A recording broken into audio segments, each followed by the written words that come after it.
Hi friends, welcome back to my channel Lakshmi Sintu. నేను మీ లక్ష్మి. ఈరోజు నేను ట్రెడిషనల్ రెసిపీ పూర్ణం బూరెలు ఎలా తయారు చేసుకోవాలో చూపించబోతున్నాను. అది కూడా చాలా టేస్టీగా, మరియు పూర్ణం బూరెలు అన్నీ కూడా ఒకే సైజులో ఒకేలా రౌండ్గా వచ్చేలా ఎలా చేసుకోవాలో చూపించబోతున్నాను. చాలా సింపుల్గా, చాలా టేస్టీగా పూర్ణం బూరెల్ని పూర్ణం బయటికి రాకుండా బూరెలన్నీ కూడా సాఫ్ట్గా చాలా టేస్టీగా ఎలా తయారు చేసుకోవాలో నేను ఈ వీడియోలో చూపిస్తాను. వీడియోని స్కిప్ చేయకుండా చూడండి. ఈ విధంగా మీరు చేసుకున్నట్లయితే బూరెలు లోపల పూర్ణం ఉంటుంది కదా, ఆ పూర్ణం బయటికి రాకుండా రౌండ్గా ఉండే బూరెల్ని ఈజీగా చేసేవచ్చు. వంట రాని వాళ్ళు కూడా చాలా ఈజీగా చేసేయవచ్చు. ఎలా చేసుకోవాలో వీడియోలో చూపిస్తాను. వీడియో నచ్చితే లైక్ చేసి ఛానల్ని సబ్స్క్రైబ్ చేసుకోండి. ఇప్పుడు ఎంతో టేస్టీ మరియు ట్రెడిషనల్ పూర్ణం బూరెలు ఎలా తయారు చేసుకోవాలో చూద్దాము. పూర్ణం బూరెలు తయారు చేసుకోవడానికి ముందుగా ఒక గిన్నె తీసుకొని అందులో ఇలా పొట్టు మినపప్పుని 1 కప్పు తీసుకోవాలండి. మెయిన్గా మనము ఇలా పొట్టుతో ఉండే మినపప్పుని నానబెట్టుకున్నట్లయితే పూర్ణం పైన సోయి పెట్టుకుంటూ ఉంటాం కదా, దానికోసం చాలా బాగుంటుందండి. మనకి మినపగుళ్ళు ఉంటాయి కదా, దానితో కంటే ఇలా పొట్టు మినపప్పుని సోయి పెట్టుకున్నట్లయితే పూర్ణం అనేది మనకి పైన చాలా సాఫ్ట్గా వస్తుందండి. మీరు ఎప్పుడూ కూడా మినపగుళ్ళు పెట్టుకున్నట్లయితే ఒకసారి ఈ విధంగా ట్రై చేయండి. ఎలా వస్తుందో టేస్ట్ మీకే అర్థమవుతుంది. ఇలా 1 కప్పు మినపప్పుని తీసుకొని నానబెట్టుకోండి.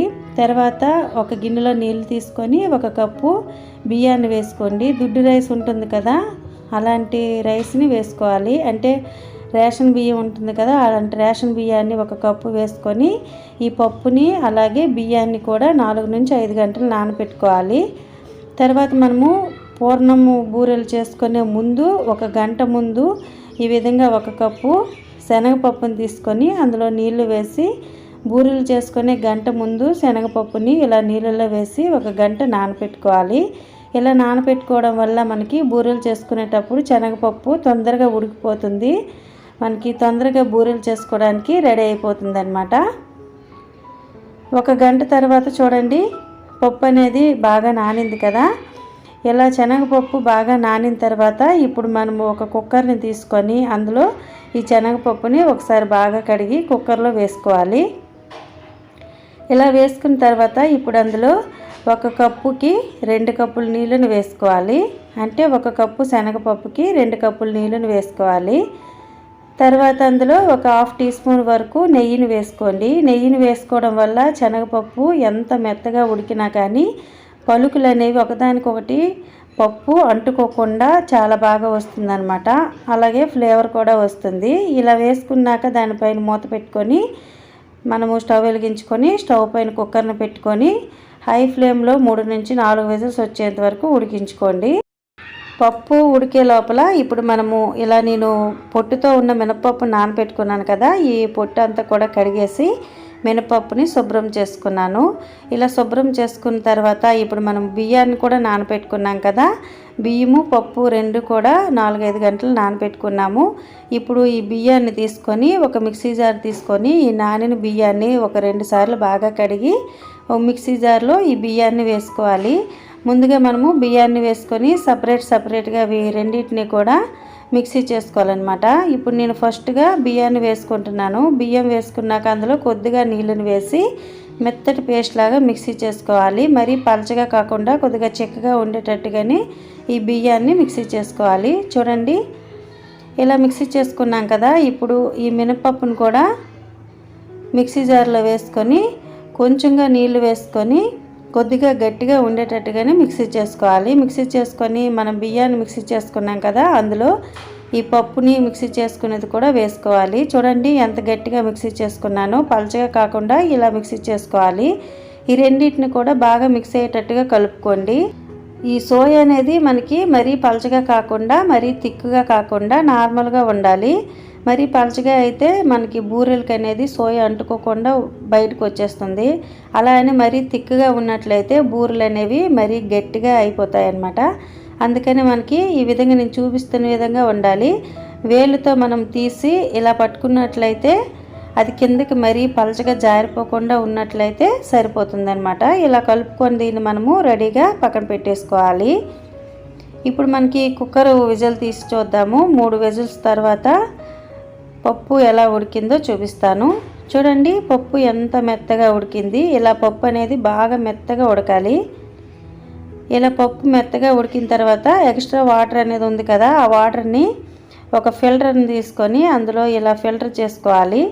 ఫిల్టర్ చేసుకుంటే వాటర్ అంతా కూడా కిందకు వచ్చేస్తుంది. పప్పు కొద్దిగా చల్లగా అయినంత వరకు ఇలా పక్కన పెట్టుకున్నట్లయితే వాటర్ అంతా కూడా కిందకు వచ్చేస్తుంది కదా. పప్పు కొద్దిగా చల్లగా అయిన తర్వాత వాటర్ అంతా కూడా కిందకి వచ్చేసిన తర్వాత అప్పుడు మనము ఒక చిన్న మిక్సీ జార్ని తీసుకొని అందులో ఈ శనగపప్పుని వేసుకోవాలి. వేసుకొని వీటిని మెత్తటి పేస్ట్ లాగా మిక్సీ చేసుకోవాలి.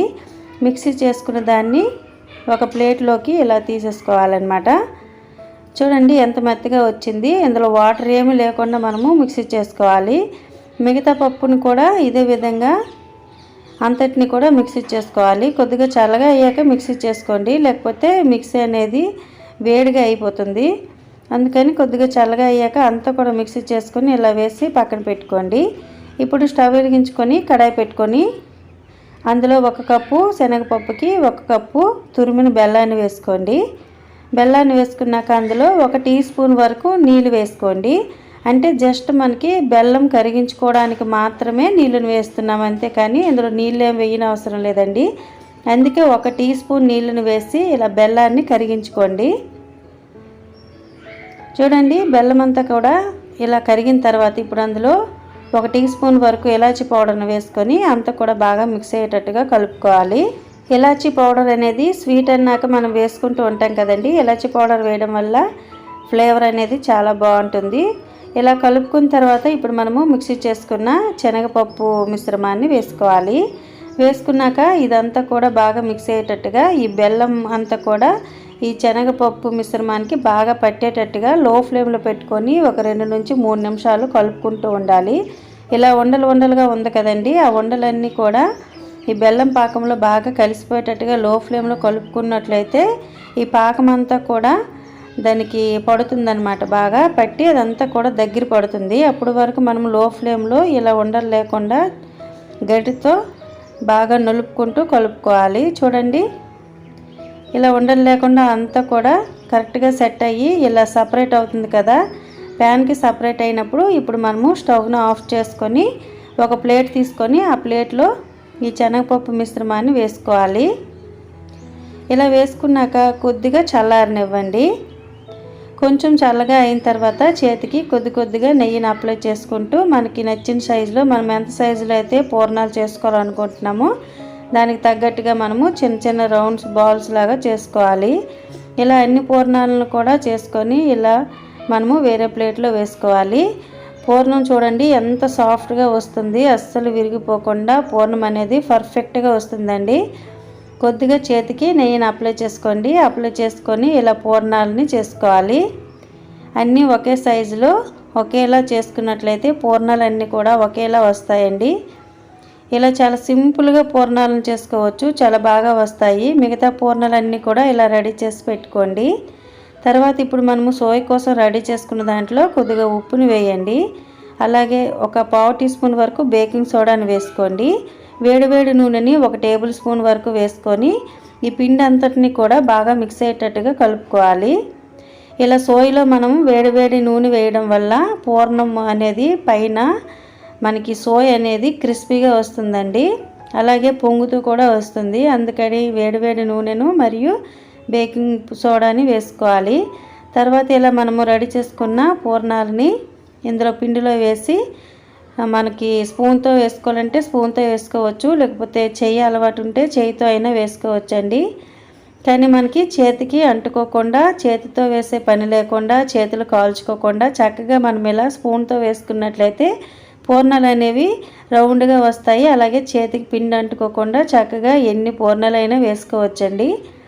ఇప్పుడు స్టవ్ వెలిగించుకొని కడాయి పెట్టుకొని డీప్ ఫ్రైకి సరిపడా ఆయిల్ వేసుకొని ఆయిల్ని కొద్దిగా వేడైన తర్వాత గ్యాస్ని మీడియం ఫ్లేమ్లో పెట్టుకొని ఇలా పూర్ణాలను వేసుకోండి. ఇలా స్పూన్తో వేసుకున్నట్లయితే పూర్ణాలు అన్నీ కూడా వెనకాల తోకలు లేకుండా చక్కగా రౌండ్గా వస్తాయండి. అలాగే చేతికి పదే మనము పిండిని అంటించుకోకుండా హ్యాపీగా ఎన్ని పూర్ణాలైనా వేసుకోవచ్చు. ఇలా పూర్ణాలు వేసుకున్న తర్వాత ఇప్పుడు మనము వేసిన వెంటనే తిప్పేయకుండా 1 నిమిషం ఉంచి ఇలా రెండో వైపుకి తిప్పుకోవాలి. ఇలా అన్ని వైపులకు కూడా తిప్పుకుంటూ కలుపుకుంటూ లో ఫ్లేమ్లో పెట్టుకొని వీటిని 2-3 నిమిషాలు ఫ్రై చేసుకున్నట్లయితే పూర్ణాలన్నీ కూడా కరెక్ట్గా అన్ని వైపులు కూడా ఫ్రై అవుతాయి. ఇలా వీటిని మరీ హై ఫ్లేమ్లో పెట్టుకోకుండా మీడియం ఫ్లేమ్లో పెట్టుకొని ఫ్రై చేసుకోవాలి. ఫ్రై చేసుకుంటే చూడండి, ఒక్క పూర్ణం కూడా పగిలిపోకుండా పూర్ణంలోంచి బూరెల్లో నుంచి పూర్ణం బయటికి రాకుండా ఎంత బాగా ఫ్రై అయ్యాయో చూడండి. మనం వేసిన నూనె అలాగే ఉంది, అందులో ఏమాత్రం కూడా బయటకు వచ్చే పూర్ణం కనిపించట్లేదు. చూడండి ఎంత బాగా వచ్చింది, ఎలా ఫ్రై అయ్యాయి, ఎంత బాగున్నాయి కదండి పూర్ణాలు. ఇలా అన్ని పూర్ణాలను కూడా రెడీ చేసుకోవాలి.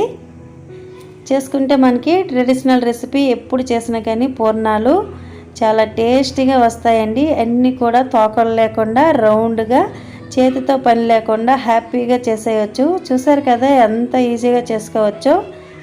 మీరు ఖచ్చితంగా ట్రై చేయండి. ఇలా ట్రై చేసి ఎలా ఉందో నాకు కమెంట్ చేసి చెప్పండి. ఈ వీడియో మీకు నచ్చుతుంది అనుకుంటాను. నచ్చితే ఒక లైక్ చేయండి, మీ ఫ్రెండ్స్కి రిలేటివ్స్కి షేర్ చేయండి. ఇలాంటి మంచి మంచి వీడియోస్ కోసం లక్ష్మీ సింధు ఛానల్ని సబ్స్క్రైబ్ చేసుకొని పక్కనే ఉన్న గంటను కూడా ప్రెస్ చేయండి. Thank you so much.